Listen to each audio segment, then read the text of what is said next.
आजच्या आपल्या भाषणाचा विषय म्हणजे छत्रपती शिवाजी महाराज यांची जयंती. खरं तर आजची परिस्थिती अशी झाली आहे की घरापुरची तुळशी गेली, घरातली माणसं आळशी झाली, घरापुरचा सडा गेला, घरामध्ये राडा झाला, घरापुरची रंगोळी गेली, घरातली माणसं रंगोळी झाली. आज आईची मम्मी झाली, मम्मी रमी खेळायला लागली, बापाचा डॅडी झाला, बाप ब्रँडी प्यायला लागला. अशा या मॉम पॉपच्या जमान्यात आज आईची मम्मी झाली.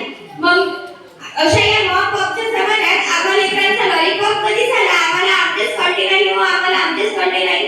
देशासाठी हसत फासावर जाणारे भगतसिंग, राजगुरू, सुखदेव आज आम्हाला कुठं पाहायला मिळत नाही. मैं मेरी झांसी नहीं दूंगी अशी म्हणणारी, इंग्रजांशी लढा देणारी झांसीची राणी आज आम्हाला कुठं पाहायला मिळत नाही. मग मला असं वाटतं की महापुरुषाचे बलिदान मागीत वाया गेली की काय? किसी के पेट में से पाप पैदा होता था, किसी के पेट में से पाप पैदा होता था, किसी के पेट में से सांप पैदा होता था, किसी के पेट में से सांप पैदा होता था, किसी के पेट में से पाप पैदा होता था. मगर जिंदा हुआ इस माटी आलो जिसके पेट में से बाबू का बाप शिवबा